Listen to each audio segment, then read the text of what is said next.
வணக்கம். இன்னைக்கு நம்ம மெட்டலர்ஜியில் 4th part thermodynamic and electrochemical principles பார்க்க போகிறோம். தெர்மோடைனமிக் பிரின்சிபிள் ஆஃப் மெட்டலர்ஜி, உலோகவியலின் வெப்ப இயக்கவியல் தத்துவங்கள். மெட்டலர்ஜினா என்னன்னு நம்ம பார்த்தோம். ஒரு ஓர் எடுத்து அதை பியூர் மெட்டலை நம்ம கன்வெர்ட் பண்ணுறது தான் மெட்டலர்ஜி. ஸோ அதில் 3 ஸ்டெப்ஸ் பார்த்தோம். Concentration of ore first step, second step extraction of crude metal, third step refining of pure metal. இதில் செகண்ட் ஸ்டெப்பில் அகெயின் 2 ஸ்டெப்ஸ் இருக்குது. எக்ஸ்ட்ராக்ஷன் ஆஃப் க்ரூட் மெட்டலில் அகெயின் 2 ஸ்டெப் இருக்குது. அந்த steps concentration of ore into oxides. So conversion of concentrated ore into oxides. Second step, reduction of oxide into metal, crude metals. So the reduction of oxides into crude metals la என்னென்ன thermodynamic principles இருக்குன்னு பார்க்க போகிறோம். அதாவது thermodynamic பிரின்சிபிள்ஸ்னால் என்னென்ன reducing agents use பண்ணணும், அந்த reaction எப்படி ஸ்பான்டேனியஸாக இருக்குது, அந்த ரியாக்ஷன் ஸ்பான்டேனியஸாக இருக்கணும்னா அதுக்கு என்னென்ன கண்டிஷன்ஸ் தேவைப்படுது, இதெல்லாம் பார்க்குறது தான் thermodynamic principles. So first one, selection of reducing agents. So ஒரு ஆக்சைடு ஓரை மெட்டலாக கன்வெர்ட் பண்ணுறதுக்கு, அதாவது ரிடக்ஷன் நடக்கிறதுக்கு அல்ல ரெடியூஸ் பண்ணுறதுக்கு நமக்கு என்ன ரெடியூசிங் ஏஜென்ட் யூஸ் பண்ணணும், என்ன டெம்பரேச்சரில் யூஸ் பண்ணணும், அதுக்கு என்னென்ன கண்டிஷன்ஸ் தேவைப்படுது. அதாவது டெல்டா ஜி கட்டிலா ஆற்றல் மாற்றம் அது வந்து நெகட்டிவாக இருக்கணும். ஸோ டெல்டா ஜி நெகட்டிவாக இருந்துச்சுன்னா அந்த ரியாக்ஷன் ஸ்பான்டேனியஸாக இருக்கும். So to find spontaneity of a reaction, so இதுக்கு என்னென்ன கண்டிஷன்ஸ் அப்படின்னா delta G should be negative. Then delta S should be positive at all temperature. So delta S entropy மாற்றம், change in entropy should be positive in all temperature. So delta S பாசிட்டிவாக இருந்துச்சுன்னா நம்மளுக்கு delta G எப்போவுமே நெகட்டிவாக இருக்கும். அடுத்தது delta ஹெச்சும் negative இருந்துச்சுன்னா, so exothermic ரியாக்ஷன்ஸில் delta H அதாவது என்தால்பி மாற்றம் நெகட்டிவாக இருக்கும். ஸோ அந்த மாதிரி இருந்தாலும் டெல்டா ஜி வந்து நம்மளுக்கு என்ன செய்யும், நெகட்டிவாக இருக்கும். ஸோ இது எந்த reaction, that is the relation delta G is equal to delta H minus T delta S.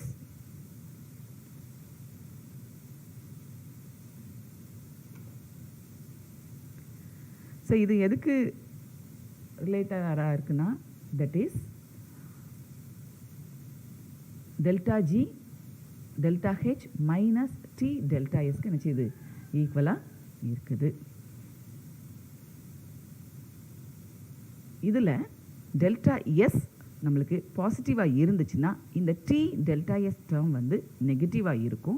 அப்போ டெல்டா ஜி வந்து ஆல்மோஸ்ட் நெகட்டிவாக இருக்க சான்ஸ் இருக்கும். அப்போ டெல்டா ஹெச்சும் நெகட்டிவாக இருந்துச்சுன்னா இன்னும் டெல்டா ஜி வந்து நெகட்டிவாக இருக்கும். ஸோ இப்போ டெல்டா ஜி நெகட்டிவாக இருந்துச்சுன்னா த ரியாக்ஷன் இஸ் ஸ்பான்டேனியஸ். ஸ்பான்டேனியஸ்னால் தன்னிச்சையாக நடக்கிறது. ஸோ இம்மீடியட்டாக நடக்கிறதுக்கு வாய்ப்புகள் அந்த ரியாக்ஷன் அதிகம். ஸோ இதான் டெல்டா ஜி வந்து நெகட்டிவாக இருந்துச்சுன்னா reaction is spontaneous, feasible. இப்போ ஒரு ஈக்குலிபிரியம் ப்ராசஸில் சமநிலை செயல்முறையில் டெல்டா ஜியை எப்படி கண்டுபிடிப்போம் அப்படின்னா minus RT ln K. So delta G naught அதாவது standard free energy change that is equal to minus RT ln K. கேங்கிறது ஈக்குலிபிரியம் கான்ஸ்டன்ட். ஸோ இதில் equilibrium for a equilibrium process delta G is equal to minus RT ln K. So ஒரு oxide ஓரை மெட்டலாக reduce பண்ணுறதுக்கு என்னென்ன reducing agents நம்ம use பண்ணுறோம், எந்தெந்த metals எந்தெந்த ரெடியூசிங் ஏஜென்ட்ஸ் யூஸ் பண்ணுறோம், அந்த ரியாக்ஷன் ஸ்பான்டேனியஸாக இருக்குதா, ஃபீஸிபிளாக இருக்கிறதுக்கு என்ன கண்டிஷன்ஸ் நம்மளுக்கு தேவை, இதெல்லாம் நம்ம பார்க்க போகிறோம். ஸோ இதுக்கு எலிங்கம் டயக்ராம் யூஸ் பண்ணி நம்ம பார்க்க போகிறோம். எலிங்கம்ங்கிறவர் ஒரு கிராஃப் ட்ரா பண்ணார். டெல்டா ஜியை ஒய் ஆக்சிஸ்லையும் டெம்பரேச்சரை எக்ஸ் ஆக்சிஸ்லையும் எடுத்து ஒரு ஈக்குலிபிரியம் ப்ராசஸ்க்கு நிறையா மெட்டல் ஆக்சைட்ஸ்க்கு ஒரு டயக்ராம் யூஸ் பண்ணார், ட்ரா பண்ணார். அந்த டயக்ராம் வச்சு எந்தெந்த மெட்டல்ஸை ரெடியூஸ் பண்ணும், இல்லை எந்த ரெடியூசிங் ஏஜென்ட் போட்டு எந்தெந்த மெட்டல்ஸை நம்ம ரெடியூஸ் பண்ணலாங்கிறத கண்டுபிடிச்சாங்க. ஸோ இதுதான் Ellingham diagram. So the graphical representation of variation of standard free energy, variation of standard free energyங்கிறது delta G naught of reaction for the formation of various metal oxides with temperature. So டெம்பரேச்சரை X ஆக்சிஸில் எடுக்கிறோம், delta G naught y ஆக்சிஸில் எடுக்கிறோம். So variation of standard free energy of a reaction. So that delta G naught. So delta G naught in y axis and temperature in x axis எடுக்கு ஒரு graph draw பண்ணுறோம். So இந்த graph எப்படி இருக்கும் அப்படின்னா, delta G y axisலையும் T-யை x axisலையும் எடுக்கிறப்போ delta G is equal to, நமக்கு ஏற்கனவே இந்த ரிலேஷன் தெரியும், delta G is equal to delta H minus T delta S. இப்போ இது வந்து almost equal to the reaction, that is the equation of a straight line. Y is equal to C plus mx. இந்த ஃபார்மில் இருக்குது. அப்போ almost இந்த இதுக்கு draw பண்ணும்போது டெல்டா ஜியை ஒய் ஆக்சிஸ்லையும் டீயை எக்ஸ் ஆக்சிஸ்லையும் எடுத்து நம்ம கிராஃப் ட்ரா பண்ணும்போது இந்த கிராஃப் எப்படி இருக்கும் அப்படின்னா, it gives a straight line. The resultant plot is a straight line. So இப்போ இந்த ஸ்ட்ரெயிட் லைனில் நம்ம பார்த்தோன்னா டெல்டா ஜியை நம்ம எதில் எடுத்துருக்குறோம், ஒய் ஆக்சிஸில், டீயை நம்ம எக்ஸ் ஆக்சிஸில் எடுத்துருக்கும் போது சி வந்து அதாவது இன்டர்செப்ட் எதுவாக இருக்கும்னா டெல்டா ஹெச், எம் அதாவது ஸ்லோப் எதுவாக இருக்கும்னா minus delta S. So minus delta S is equal to slope M, delta H is equal to intercept C. ஸோ இதுதான் எல்லிங்கம் டயக்ராமோட எக்ஸ்பிளனேஷன். ஸோ எல்லிங்கம் டயக்ராம்னா என்னென்னா, இட்ஸ் அ கிராஃப். அந்த கிராஃப் வரைஞ்சி எந்தெந்த மெட்டல்ஸ் எதை ரெடியூஸ் பண்ணும், என்ன டெம்பரேச்சர்லங்கிறத கண்டுபிடிக்கிறதுக்காக ஒரு கிராஃப் வரைஞ்சாங்க. அந்த கிராஃபில் டெல்டா ஜி ஒய் ஆக்சிஸ்லையும் டெம்பரேச்சர் எக்ஸ் ஆக்சிஸ்லையும் எடுத்துருக்குறோம் for a equilibrium process. So வரையும் போது it gives a straight line. அந்த ஸ்ட்ரெயிட் லைனில் மைனஸ் டெல்டா எஸ் ஸ்லோப்பாக இருக்கும், டெல்டா ஹெச் இன்டர்செப்டாக இருக்கும். ஸோ இதை கிராஃப் பார்ப்போம். ஸோ இதில் ஒய் ஆக்சிஸில் டெல்டா ஜி நாட் எடுத்துருக்குறோம், இங்கே எக்ஸ் ஆக்சிஸில் டெம்பரேச்சர் எடுத்துருக்குறோம், செல்சியஸில் இருக்குது. இங்கே டெல்டா ஜி பாருங்கள், கீழே இருந்து நெகட்டிவ், ஸோ நெகட்டிவ்லேருந்து இன்க்ரீஸ் ஆகுது, மைனஸ் 1000, 100, 1000, மைனஸ் 1000. ஸோ இங்கே 0 ஆகுது, அப்புறம் 100, அப்புறம் 200. அதாவது நெகட்டிவ் டு பாசிட்டிவ் நம்ம நினச்சது இங்கே இன்க்ரீஸிங்கில் ஆர்டரில் இருக்குது. இங்கே 200, 400, 600, 800. ஸோ இங்கே டெம்பரேச்சர் இருக்குது. ஸோ இதில் நிறைய மெட்டல்ஸ்க்கு நம்ம நினச்சி போகிறோம், பார்க்க போகிறோம். ஸோ ஃபர்ஸ்ட் ஒன் கால்சியம் வந்து கால்சியம் ஆக்சைடாக கன்வெர்ட் ஆகிறதுக்கு இந்த ஸ்ட்ரெயிட் லைன் வருது. அடுத்தது magnesium oxide formation. Next one, aluminum oxide formation.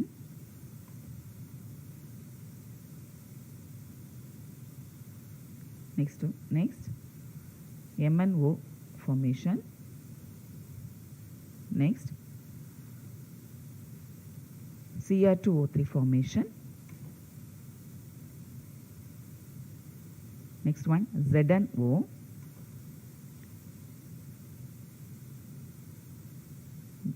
This is carbon monoxide to carbon dioxide formation. Next one, iron line, iron oxide formation. Next, nickel, NiO formation. Then carbon, C plus O2 gives CO2, carbon dioxide conversion of C plus, இது carbon, இந்த line வந்து carbon monoxide. So இது கார்பனோடது, இது carbon மோனாக்சைடோடது. The next Cu2O, இது கார்பனோடது தான், ஆனால் converted into carbon monoxide. So கார்பன்லேயே 3 லைன் இருக்குது. ஸோ ஒன்று கார்பனில் 2 லைன் இருக்குது. So one is carbon to carbon dioxide, then second carbon, that is second carbon line, that is carbon to carbon monoxide. இங்கே கார்பன் மோனாக்சைட்லேருந்து carbon டை ஆக்சைடாக convert ஆகிறதுக்கு இன்னொரு லைன் இருக்குது. ஸோ கார்பன்லேயே ஆல்மோஸ்ட் 3 லைன்ஸ் வருது. The next mercury HgO. The next one silver Ag2O. So இந்த லைன்ஸ் வந்து இந்த ஆர்டரில் நம்ம கொஞ்சம் மனப்பாடமாக வச்சுக்கிறது நல்லது.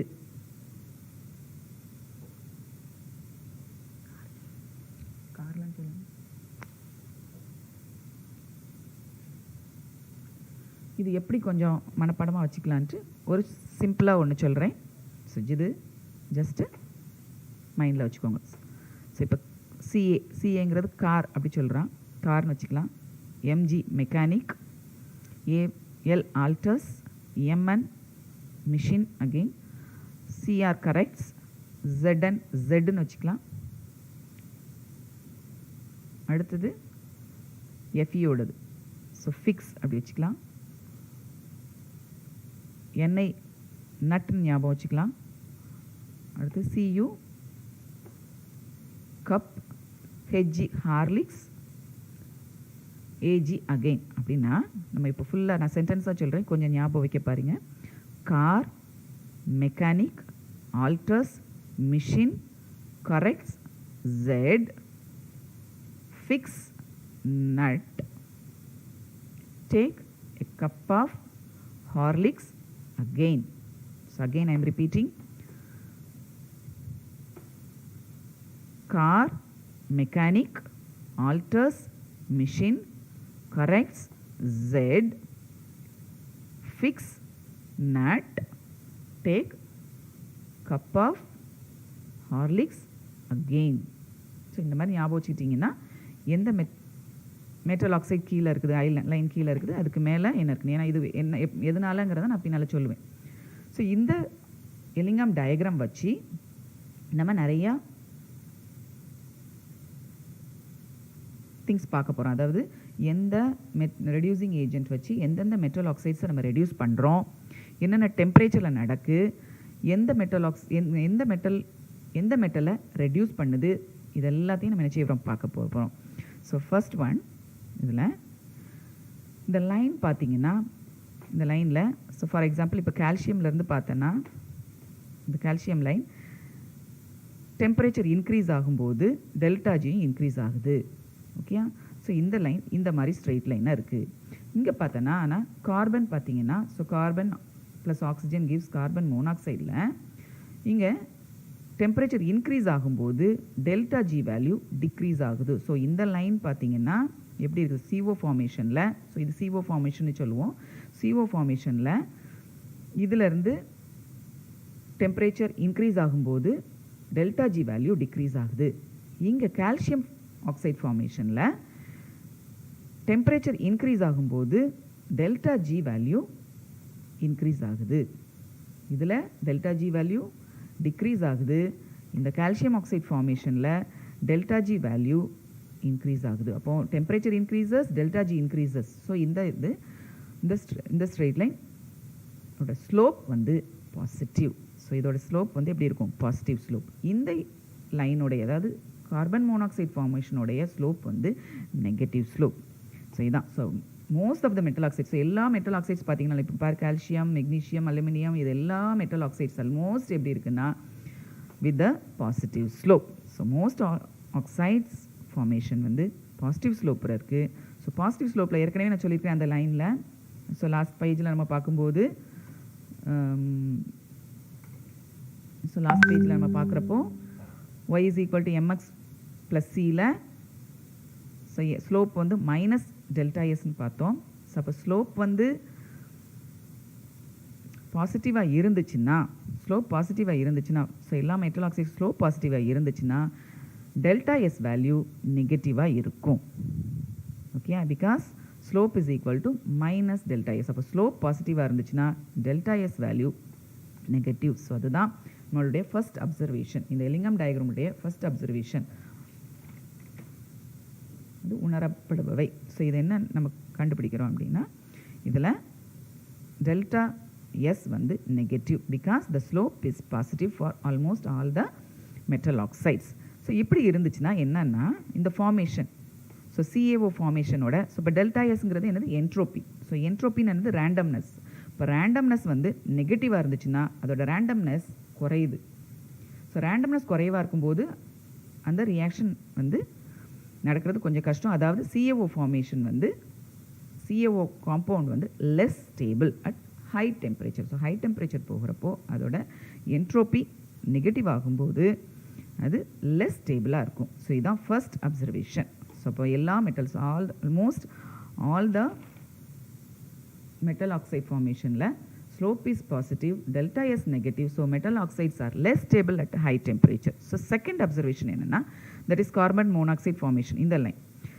So இதில் the slope is negative. So இங்கே மேலேருந்து கீழே வர்றதுனால the slope is negative.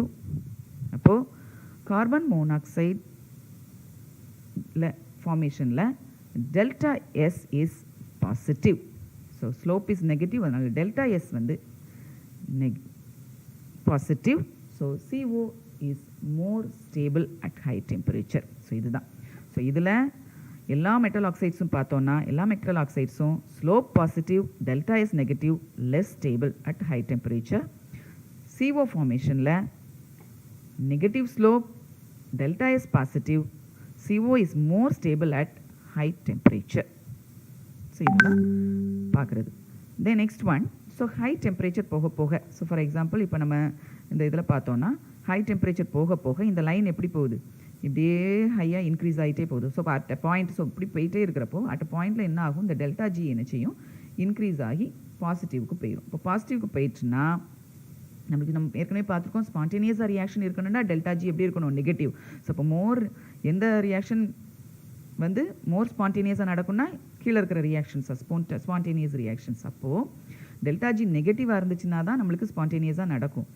அப்போ இங்கேருந்து நம்ம ஹை டெம்பரேச்சர் போக போக லைன் வந்து இன்க்ரீஸ் ஆகி ஒரு பாயிண்டில் என்ன ஆகும்னா, தட் இஸ் தட் இந்த காப்பர் ஆக்சைடு பார்த்தீங்கன்னா கொஞ்சம் ஒரு அட் ஹை டெம்பரேச்சரில் என்ன ஆயிடுது, டெல்டா ஜி பாசிட்டிவ் ஆகிடுது. இப்போ டெல்டா ஜி பாசிட்டிவ் ஆகிட்டுனா அந்த ரியாக்ஷன் ஸ்பான்டேனியஸாக இருக்காது, ஃபீஸிபிளாக இருக்காது. இதை நம்ம என்ன செய்கிறோம், இது நம்மளுக்கு தெரியுது. அப்போ டெல்டா ஜி டெம்பரேச்சர் இன்க்ரீஸ் ஆகும்போது டெல்டா ஜி நாட்டும் இன்க்ரீஸ் ஆகும். ஸோ அட் அ பாயிண்டில் என்ன ஆகுதுன்னா, the reaction is not spontaneous, அதாவது the metal oxides become less stable and decompose at high temperature. அப்போ ஹை டெம்பரேச்சர் ஆகும்போது அந்த மெட்டல் ஆக்சைட்ஸ் ஹை டெம்பரேச்சர் ஆகும்போது அகெயின் என்ன செய்யும், Cu2O, CuOவும் O2ஆவும் என்ன செய்யும், டீகம்போஸ் ஆயிரும். ஸோ லெஸ் ஸ்டேபிளாக இருக்கிறதுனால. ஸோ இது நம்மளோட third observation. Then fourth one, that is இந்த லைன்ஸ் பார்த்தீங்கன்னா ஃபார் எக்ஸாம்பிள் இதில் எம்ஜி லைனில் இங்கே ஒரு ஸ்லோப் வந்து ஒரு ஸ்டீப்பாக இன்க்ரீஸ் ஆகுது.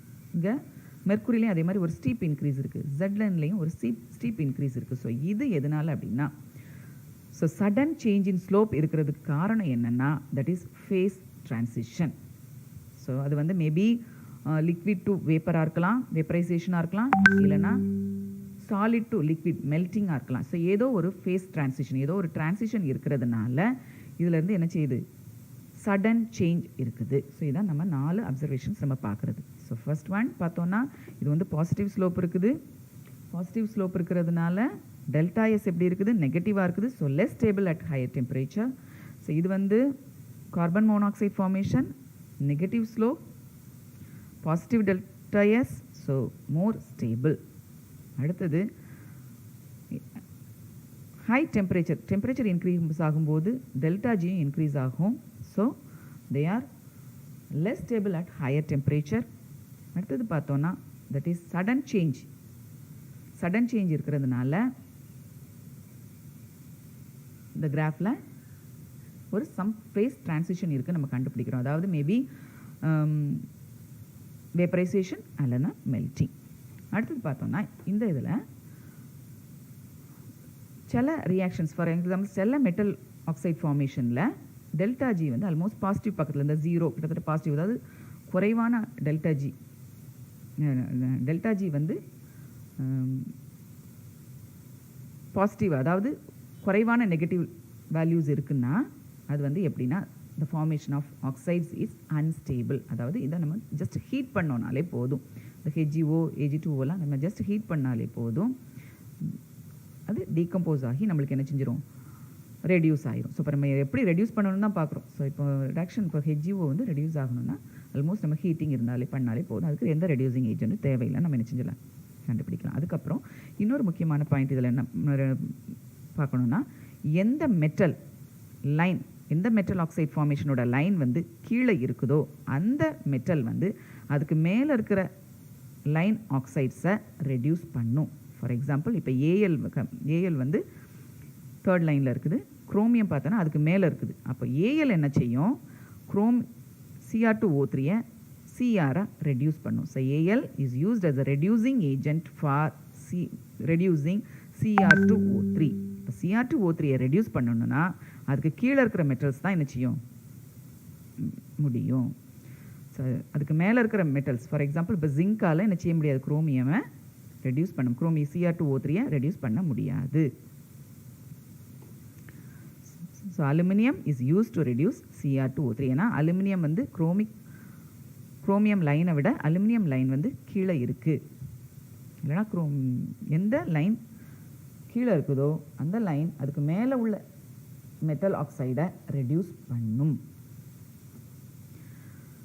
அடுத்தது இங்கே பார்த்தீங்கன்னா ஜிங்க் பார்த்தோன்னா இங்கே வந்து ஒரு இந்த லைனை இன்டர்செக்ட் பண்ணி மேலே போகுது. அப்போது இந்த இடத்துல என்ன ஆகும்னா, இதுக்கு அடுத்து இந்த டெம்பரேச்சரில் இந்த ZnO வந்து கார்பன் வந்து என்ன செய்யும் ரெடியூஸ் பண்ணும். ஆனால் கார்பன் மோனாக்சைடு பார்த்தீங்கன்னா மேலே இருக்குது. ஸோ இப்போ இந்த இடத்துல பார்த்தீங்கன்னா என்ன இருக்குது, கார்பன் ZnOக்கு கீழே இருக்குது. அப்போ carbon is used as a reducing agent for zinc oxide. ஆனால் கார்பன் மோனாக்சைடு எங்கே இருக்குது, ஜிங்க் லைனை விட கார்பன் மோனாக்சைடு மேலே இருக்குது. அப்போ இப்போ கார்பன் மோனாக்சைடும் கார்பனையும் நீ கம்பேர் பண்ணணுன்னா ZnOவை ரெடியூஸ் பண்ணுறதுக்கு கார்பன் தான் யூஸ் பண்ண முடியும், அதாவது கோக் தான் யூஸ் பண்ண முடியும். Carbon monoxide is not best reducing agent for reduction of ZnO. So இதுதான் வெரி இம்பார்ட்டன்ட். ஸோ எந்த லைன் கீழே இருக்குதோ அந்த லைன் மேலே இருக்கிற மெட்டலை ரெடியூஸ் பண்ணும். அடுத்தது இங்கே இன்னொரு இது பார்த்தீங்கன்னா, ஸோ இப்போ அயன் பார்த்தீங்கன்னா, ஸோ இந்த டெம்பரேச்சரில் ஒரு பர்டிகுலர் டெம்பரேச்சருங்க ஆல்மோஸ்ட் 1000 கிட்ட எப்படி இருக்குன்னா, இந்த CO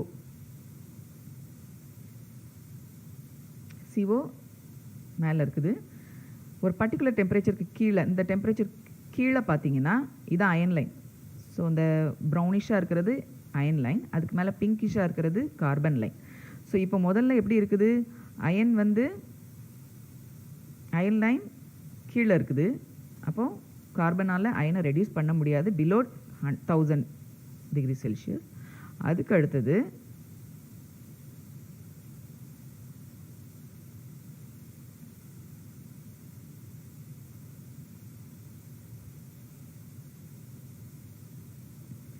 இந்த இன்டர்செக்ஷனுக்கு அப்புறம் ஆல்மோஸ்ட் 800 டிகிரி செல்சியஸில் 1000 கெல்வினில் ஆக்சுவலி 1000 கெல்வினில் இன்டர்செக்ஷன் நடக்குது. அப்போது அயன் லைன் கார்பன் லைனுக்கு மேலே போயிடுது. இப்போ என்ன பண்ணும், ஸோ அபவ் 1000 K, அதாவது 800 டிகிரி செல்சியஸ்க்கு மேலே இந்த carbon line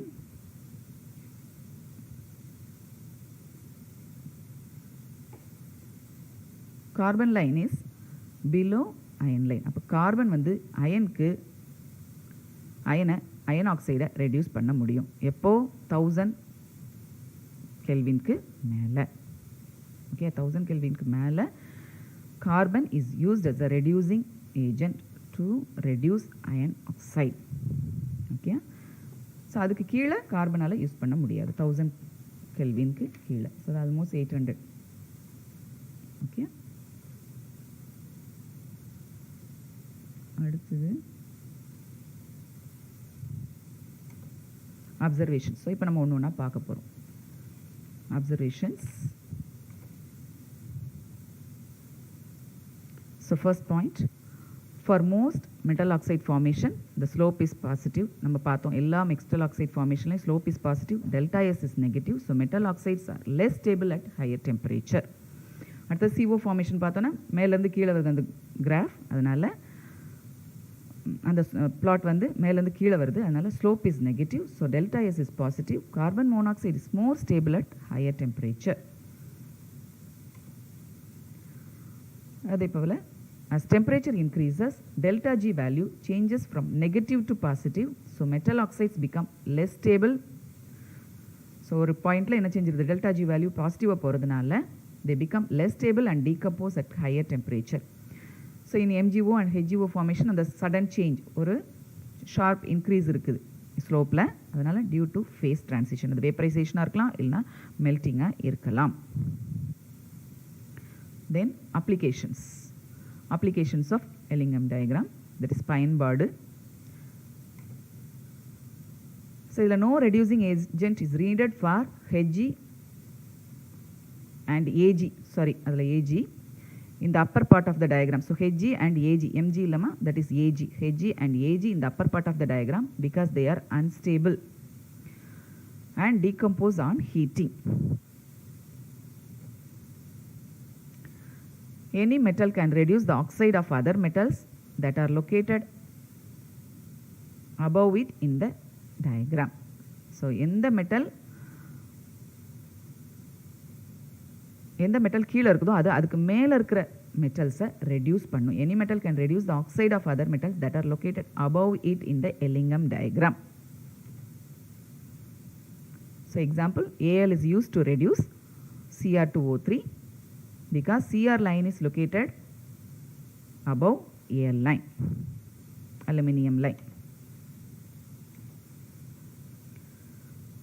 The carbon line cuts the lines of many metal oxides, hence it can reduce all those metal oxides at higher temperature.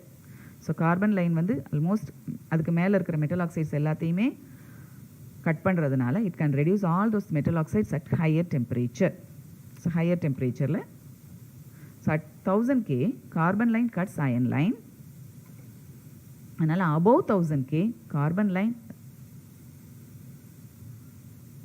lies below iron line. So the standard free energy change delta is negative. So the carbon is used as a reducing agent. So carbon line lies below iron line. அப்போ below இருக்கிறதுனால carbon வந்து iron reduce பண்ண முடியும். So carbon is used as a reducing agent above 1000 K.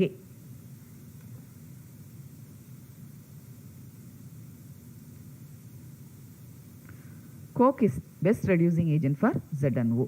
So coke வந்து அதில் cut பண்ணி வரதுனால ZnO coke வந்து best reducing agent. So coke வந்து ZnO லைனுக்கு கீழே இருக்கும், அதனால் coke is the best reducing agent. So ஒரு பாயிண்டில் ஒரு டெம்பரேச்சருக்கு மேலே ZnO வந்து கோக்குக்கு மேலே இருக்குது, அதனால் coke is the best reducing agent for ZnO. அப்புறம் அலுமினியம் பார்த்தீங்கன்னா is not used to reduce magnesium because magnesium line வந்து அலுமினியம் லைனுக்கு கீழே இருக்குது, அதனால் மெக்னீஷியம் வந்து அலுமினியம் வந்து is not used to reduce Mg. Okay. Then next one is limitations. Limitations of Ellingham diagram. So இதில் என்ன limitations அப்படின்னா, it gives about thermodynamic feasibility, அதாவது இந்த ரியாக்ஷன் ஸ்பான்டேனியஸாக இருக்குமா ஃபீஸிபிளாக இருக்குமாங்கிறத சொல்லுது. But it does not tell about the rate of reaction, அது எப்படி ஸ்பீடாக நடக்குமா ஃபாஸ்ட்டாக நடக்குமாங்கிறத பற்றி சொல்லலை. So it gives about the thermodynamic feasibility, it does not tell about the rate of a reaction.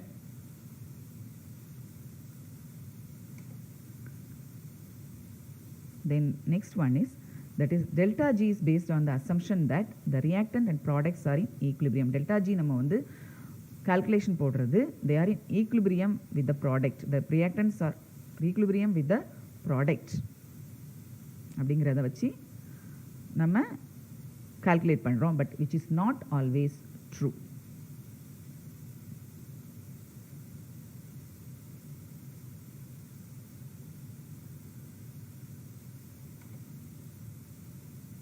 இதுதான் இதோட லிமிடேஷன்ஸ். ஒன்று, இது does not give the rate. அதுக்கு அடுத்தது the reactants and products are equilibrium சொல்கிறோம், but which is not always true. அடுத்தது electrochemical principles of metallurgy. So first நம்ம thermodynamic principle பார்த்தோம். இப்போ electrochemical. So electrolysis பண்ணும்போது என்னென்ன conditions தேவை, எந்த மாதிரி reactions நடக்கும் அப்படிங்கிறத பார்க்குறது electrochemical principles of metallurgy. So இதில் delta G naught is equal to N minus NF E naught. E naughtங்கிறது electrode potential. ஸோ இதில் இந்த ரியாக்ஷன் நடக்கணும்னா electrode potential should be positive. So positive இருந்துச்சுன்னா, ஸோ இது பாசிட்டிவாக இருந்துச்சுன்னா மைனஸ் NF E நாட்னு சொல்கிறப்போ டெல்டா G நாட் வந்து நெகட்டிவ் ஆயிரும். ஸோ அப்போ நெகட்டிவாக இருந்துச்சுன்னா அந்த ரியாக்ஷன் இஸ் ஸ்பான்டேனியஸ். அப்போ டெல்டா G ஷுட் பி என்னச்சு நெகட்டிவாக இருந்துச்சுன்னா then the reaction is spontaneous. அப்போ அந்த டெல்டா G நெகட்டிவாக இருக்கணும்னா E நாட் எலக்ட்ரோட் பொட்டன்ஷியல் எப்படி இருக்கணும், பாசிட்டிவாக இருக்கணும். ஸோ பாசிட்டிவாக இருக்கும்போது டெல்டா G வந்து நெகட்டிவாக இருக்கும். அப்படி இருக்கும்போது த ரியாக்ஷன் இஸ் ஸ்பான்டேனியஸ். அடுத்தது நம்ம பார்த்தோன்னா ஒரு சொல்யூஷன் வந்து லெஸ் ரியாக்டிவ் மெட்டல் அயான் இருக்கிற ஒரு சொல்யூஷனில் மோர் ரியாக்டிவ் மெட்டலை நம்ம ஆட் பண்ணும்போது அந்த மோர் ரியாக்டிவ் மெட்டல் வந்து என்ன செய்யும், அயானாக கன்வெர்ட் ஆகி சொல்யூஷனுக்குள்ளே போகும். ஸோ இப்போ இது வந்து ஒரு எந்த மெட்டல் வந்து எந்த மெட்டலை ரீப்ளேஸ் பண்ணுன்னு பார்க்குறதுக்காக இந்த பாயிண்ட். அதாவது when more reactive metal is added to a solution containing less reactive metal ions, the more reactive metal will go into the solution. So எந்த மெட்டல் வந்து அதிகமான ரியாக்டிவிட்டி இருக்குதோ அது வந்து ஆட் பண்ணுறப்போ, நம்ம லெஸ் ரியாக்டிவ் மெட்டல் அயான்ஸ் இருக்கிற இதில் ஆட் பண்ணுறப்போ மோர் ரியாக்டிவ் மெட்டல் வந்து சொல்யூஷனில் டிசால்வ் ஆகி போகும். இதுதான் இதோடைய அடுத்த point. Then extraction of aluminium.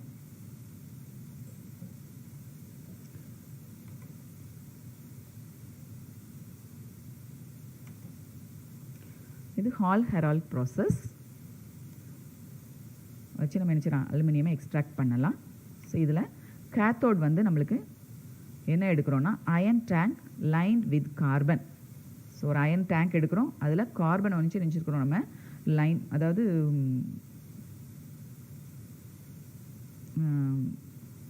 அதை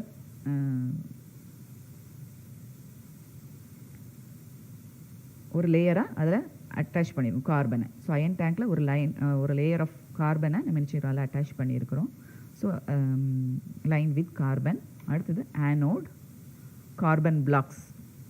ஸோ அந்த எலக்ட்ரோலைட், அந்த அயன் டேங்கில் நம்ம எலக்ட்ரோலைட் எடுத்துருக்கோம். அந்த எலக்ட்ரோலைட்டில் ஆனோட் வந்து கார்பன் பிளாக்ஸ் 2-3 நினச்சிருக்கிறோம் நம்ம அதில் டிப் பண்ணி வச்சுருக்கிறோம். ஸோ இப்போ எலக்ட்ரோலைட் இப்போ என்ன எடுக்கிறோம் அப்படின்னா தட் இஸ் 20% அலுமினா, அப்புறம் Malton cryolite, 10% calcium chloride. So இந்த அலுமினா நம்மளுக்கு ஓர், அதை தான் நம்ம என்ன செய்யறோம் அலுமினியமாக நம்மளுக்கு மெட்டலாக கன்வெர்ட் பண்ண போகிறோம். மால்டன் கிரையோலைட் எதுக்கு யூஸ் பண்ணுறோன்னா that is to lower melting point of mixture. அந்த மிக்சருடைய மெல்டிங் பாயிண்ட் அது மெல்ட் ஆகணுங்கிறதுனால நம்ம என்ன செய்யறோம் அந்த கிரையோலைட் நம்ம ஆட் பண்ணியிருக்கோம். இது எந்த ரியாக்ஷனில் நடக்கும்னா, எந்த டெம்பரேச்சரில் நடக்கும்னா 1270 கெல்வினில் நடக்கும்.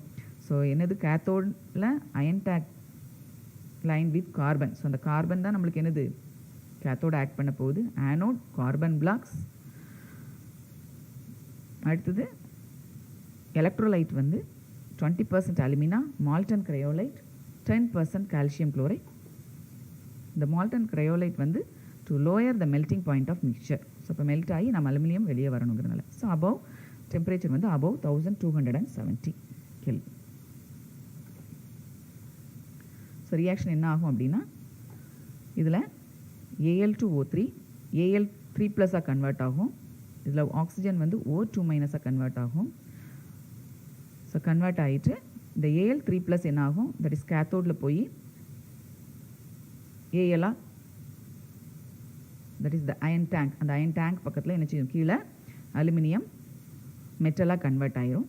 கார்பன் பிளாக்ஸ் என்ன செய்யும், தட் இஸ் கன்வெர்டட் இன்டு அந்த ஆக்சிஜன் O2- ஆட் ஆகி கார்பன் டை ஆக்சைடாக கன்வெர்ட் ஆயிரும். இப்போ Al வந்து Al3+ கன்வெர்ட், Al2O3ல Al3+ ஆகும், O2- கன்வெர்ட் ஆகும். அந்த Al3+ என்ன செய்யும், கேத்தோடில் Al ரெடியூஸ் ஆயிரும். இதில் O2- வந்து என்ன செய்யும், கார்பன் டை ஆக்சைடாக ஆனோடில் என்ன செய்யும், CO2 கன்வெர்ட் ஆயிரும்.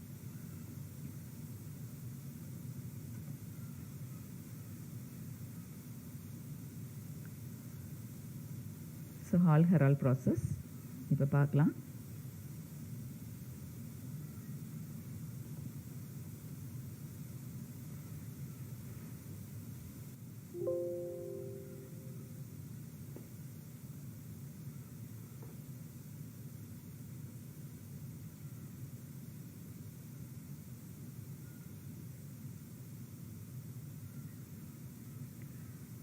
ஸோ இதில் இது அயன் டேங்க். அதில் ஒரு லேயர் ஆஃப் கார்பன் வந்து என்ன செஞ்சுருக்காங்க, அதில் பேஸ்ட் பண்ணியிருக்கிறாங்க. ஸோ இதுதான் கேத்தோட் கார்பன் லைனிங். இதில் உள்ள இருக்கிற அந்த ராட்ஸ் தான் கார்பன் பிளாக்ஸ். இதுதான் ஆனோடு. அலுமினா நம்ம எடுக்கிறோம் எலக்ட்ரோலைட், அது கூட கிரையோலைட். அதுக்கப்புறம் கால்சியம் குளோரைடாக இருக்கலாம், கால்சியம் ஃப்ளூரைடாக இருக்கலாம். அது ஃப்ளூஸ்பார் இங்கே எடுத்துருக்குறாங்க, கால்சியம் ஃப்ளூரைடு எடுத்துருக்குறாங்க. ஸோ இது எலக்ட்ரிசிட்டி பாஸ் பண்ணுறப்போ என்ன ஆகும் அப்படின்னா, கிரையோலைட் எதுனாலனா lowers the melting point of alumina. So electricity pass பண்ணுறப்போ that is converted into Al3+ ஆகும், O2- ஆகும் கன்வெர்ட் ஆகும். அந்த Al3+ என்ன ஆகும் அப்படின்னா பாசிட்டிவ் அயான்ஸாக இருக்கிறனால கேத்தோட் நெகட்டிவ் சைடில் என்ன செய்யும் வந்து இங்கே டெபாசிட் ஆகும். O2- நெகட்டிவாக இருக்கிறனால பாசிட்டிவ் எலக்ட்ரோடு அதாவது ஆனோடுக்கு போய் அங்கே CO2 கன்வெர்ட் ஆகி வெளியில் போயிடும். இங்கே நம்மளுக்கு Al3+ என்ன செய்யும்னா கேத்தோடில் அதாவது நெகட்டிவ் அயனால் அட்ராக்ட் ஆகி கீழே வந்திருந்தால் அவ்வளோ அலுமினியம் கீழே வந்துடுது. இங்கே என்ன செஞ்சிடும், தட் இஸ் லிக்விட் மெட்டலாக இருக்கும். இந்த டேப் ஒளியோடு நம்மளுக்கு என்ன செஞ்சிடும், கீழே அலுமினியம் வந்துடும். we can separate aluminium. இங்கே அலுமினியம் நம்மளுக்கு we can get it pure aluminium. இதுதான் ஹால் ஹெரால்ட் ப்ராசஸ்.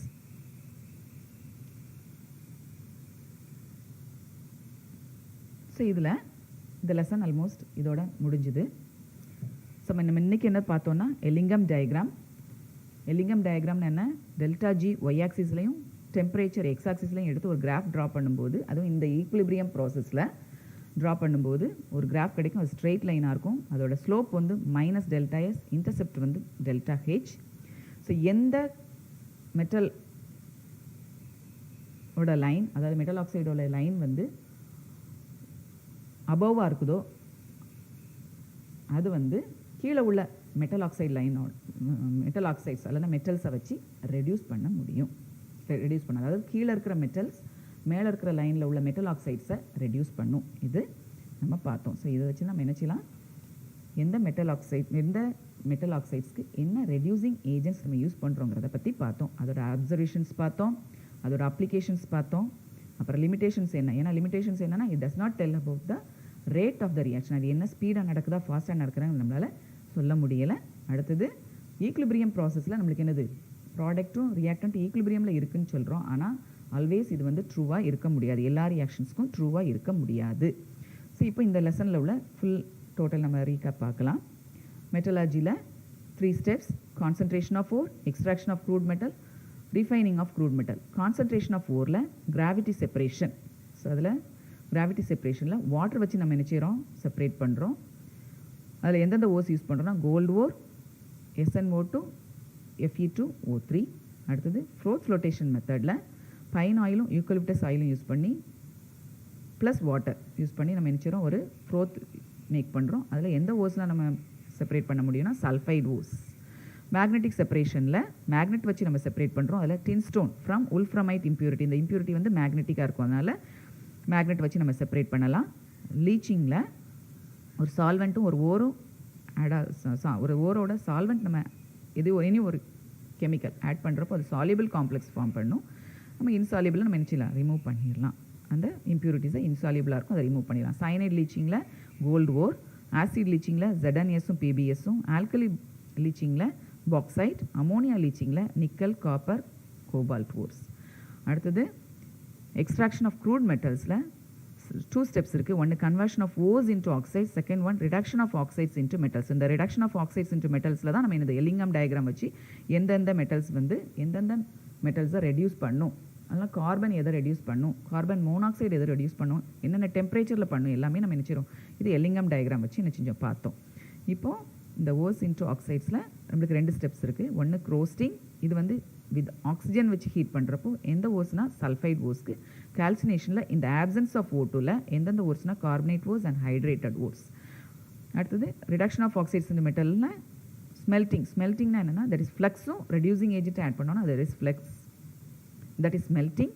அது வந்து காப்பர் அண்ட் அயன் ஓர் எக்ஸ்ட்ராக்ஷனுக்கு யூஸ் ஆகுது.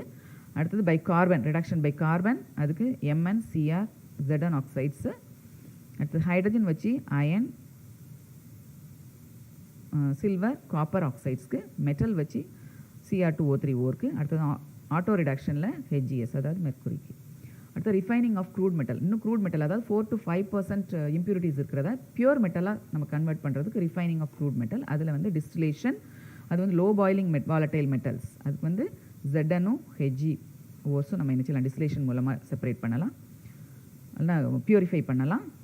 லிக்வேஷனில் மெட்டல்ஸ் வித் லோ மெல்ட்டிங் பாயிண்டில் நம்ம வந்து லெட்டு, டின்னு, மெர்க்குரி, பிஸ்மத் இதை வந்து நம்ம நினச்சலாம் பியூரிஃபை பண்ணலாம். எலக்ட்ராலைட்டிக் ரிஃபைனிங்கில் எலக்ட்ராலிசிஸ் மெத்தடில் காப்பர், சில்வர், கோல்டு நம்ம பியூரிஃபை பண்ணலாம். ஸோ இந்த எலக்ட்ராலிட்டிக் ரிஃபைனிங்கில் தான் நம்ம என்ன செய்கிறோம், நம்ம வந்து அலுமினியம்க்கு பார்த்தோம், நம்ம அது that is electrochemical principle பார்த்தோம். மெட்டலர்ஜியில் எலக்ட்ரோட் பொட்டன்ஷியல் ஷுட் பி பாசிட்டிவ்னு பார்த்தோம். அடுத்தது ஜோன் ரிஃபைனிங்கில் principle of fractional crystallisation. So இமீடியட்டாக நினச்சி மெல்ட் ஆகணும், அதுக்கப்புறம் இமீடியட்டாக நினச்சி கிறிஸ்டலைஸ் ஆகணும். ஸோ இதுதான் அதோட பிரின்சிபல். அப்புறம் இம்ப்யூரிட்டி சாலிபிள் இந்த மால்டன் ரீஜன், அது மால்டன் ரீஜனில் சாலிபிள் ஆகி மூவ் ஆகி போயிட்டே இருக்கும். ஸோ இது வந்து எந்தெந்த மெட்டல்ஸ்க்கு யூஸ் பண்ணுவோன்னா ஜெர்மேனியம், சிலிக்கா, கேலியம், செமிகண்டக்டர்ஸ்க்கு. அடுத்தது வேப்பர் ஃபேஸ் மெத்தடில் 2 ப்ராசஸ் இருக்குது, மான்ஸ் ப்ராசஸ், அடுத்தது van Arkel method. So Mond ப்ராசஸில் நிக்கலும் கார்பன் மோனாக்சைடும் போட்டு ஒரு வாலட்டைல் காம்பவுண்ட் ஆக்குவோம், டெட்ரா கார்பனைல் ஆகும். அதை ரெடியூஸ் அதைன் அகன் decompose at temperature it's converted into nickel, pure nickel.